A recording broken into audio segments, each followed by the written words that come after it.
વિધાનસભા વિસ્તારના ગોપાલગ્રામ ખાતે ગાંવ ચલો અભિયાન અંતર્ગત ભારત સરકારની યોજનાઓ વિશે ગ્રામજનોને માહિતગાર કર્યા।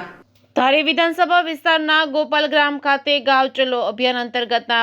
ભાગરૂપે બૂથ નંબર 83 ભાજપમાં કાર્યકર્તાઓ જયંતિભાઈ પાનસુરિયા, બાપભાઈ વાળા તેમજ ગોપાલગ્રામના સરપંચ હરેશભાઈ વાળા સહિતના આગેવાનો દ્વારા ગાંવ ચલો અભિયાન અંતર્ગત ગ્રામજનોને માહિતગાર કરવામાં આવ્યા હતા। લોકોના પ્રશ્નો સાંભળવામાં આવ્યા હતા। ભારત સરકારની યોજના વિશે માહિતી પણ આપવામાં આવી હતી। Reporting by Bipin Rathod, Chalala.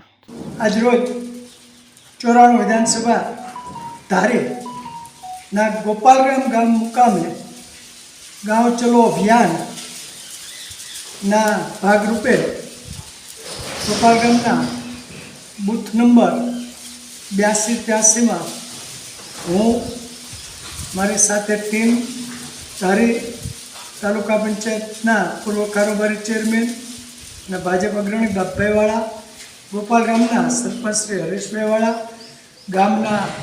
અગ્રણીઓ, વડીલો, યુવા દોસ્તો સાથે ગાંવ ચલો અભિયાનના ભાગરૂપે ગોપાલગ્રામના બૂથમાં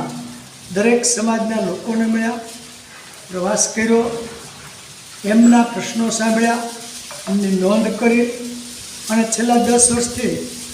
પ્રધાનમંત્રી શ્રી મોદી સાહેબનું જે વિકસિત ભારત સ્વપ્ન હતું અને છેલ્લા 10 વર્ષમાં પ્રધાનમંત્રીશ્રીના વરદ હસ્તે જે ભારતની અંદર અને ગુજરાતની અંદર વિકસિત ભારતને વિકસિત ગુજરાતનું જે અભિયાન શરૂ કરેલું છે એના ભાગરૂપે ભારત સરકારની યોજનાઓનો વિશેષ જે કાંઈ માહિતીઓ આપી, લોકો મને માહિતગાર કર્યા અને ભારત સરકારની યોજનાઓ મારફત લોકોને શું શું લાભ મળ્યા છે, જેમ કે મા અમૃતમ કાર્ડ, આયુષ્યમાન કાર્ડ, જલ સે નલ, નલ સે જલ અને આવાસ યોજના, ખાસ કરીને મધ્યમ અને ગરીબ લોકોને રહેવા માટેનું પોતાનું સપનાનું ઘર, તો અનેકવિધ યોજનાઓનો લોકોને માહિતગાર કર્યા અને જે લોકોએ સરકારની યોજનાનો લાભ લીધો છે એવા લોકોને પણ મળ્યા અને બહુ આનંદ વિભોર પ્રધાનમંત્રીશ્રીનો આભાર માને છે।